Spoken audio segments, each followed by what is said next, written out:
Hello ಸ್ನೇಹಿತರೆ, gas ಗ್ರಾಹಕರಿಗೆ ಇದೀಗ ಬಿಗ್ ಶಾಕ್ ನಮ್ಮ ಸರ್ಕಾರ ಕೊಟ್ಟಿದೆ. ಸಿಲಿಂಡರ್ ಬುಕ್ಕಿಂಗ್ ನಿಯಮದಲ್ಲಿ ಭಾರೀ ಬದಲಾವಣೆಯನ್ನು ಮಾಡಿದೆ. 25 ದಿನ ಅಂತರ ಕಡ್ಡಾಯವನ್ನು ಮಾಡಿದ್ದಾರೆ. ಹಾಗಾದರೆ ಏನು ಈ ಸುದ್ದಿ ಅಂತ ತಿಳಿಯಲು ಈ ವಿಡಿಯೋವನ್ನು ಪೂರ್ತಿ ನೋಡಿ.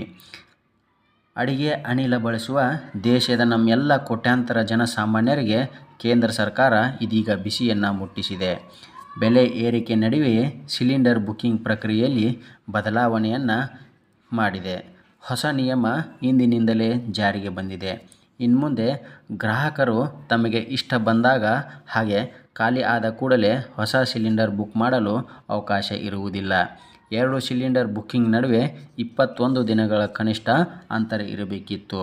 ಆದರೆ ಈಗ ಆ ಅವಧಿಯನ್ನು 21ರಿಂದ 25 ದಿನಕ್ಕೆ ಏರಿಸಲಾಗಿದೆ. ಅಂದರೆ ಒಂದು ಸಿಲಿಂಡರ್ ಬುಕ್ ಮಾಡಿದ ನಂತರ ಇನ್ನೊಂದು ಸಿಲಿಂಡರ್ 25 ದಿನ ಆದ ಮೇಲೆ ಬುಕ್ ಮಾಡಲು ಅವಕಾಶ ಇರುತ್ತೆ. ಅದಕ್ಕಿಂತ ಮುಂಚೆ ಬುಕ್ ಮಾಡಲು ಯಾವುದೇ ಅವಕಾಶವನ್ನು ಇರುವುದಿಲ್ಲ ಎಂದು ಕೇಂದ್ರ ಸರ್ಕಾರ ಸ್ಪಷ್ಟನೆ ಕೊಟ್ಟಿದೆ. ಸ್ನೇಹಿತರೆ, ಈ ನಿಮ್ಮ ಅನಿಸಿಕೆ ಬಗ್ಗೆ ನಿಮ್ಮ ಅಭಿಪ್ರಾಯವನ್ನು ಕಮೆಂಟ್ನಲ್ಲಿ ತಿಳಿಸಿ. ಹಾಗೆ ಇನ್ನೂ ಯಾರೆಲ್ಲ ನಮ್ಮ ಚಾನಲ್ಗೆ ಸಬ್ಸ್ಕ್ರೈಬ್ ಆಗಿಲ್ಲೋ ನಮ್ಮ ಚಾನಲನ್ನು ಸಬ್ಸ್ಕ್ರೈಬ್ ಮಾಡ್ಕೊಳ್ಳಿ. ಧನ್ಯವಾದಗಳು.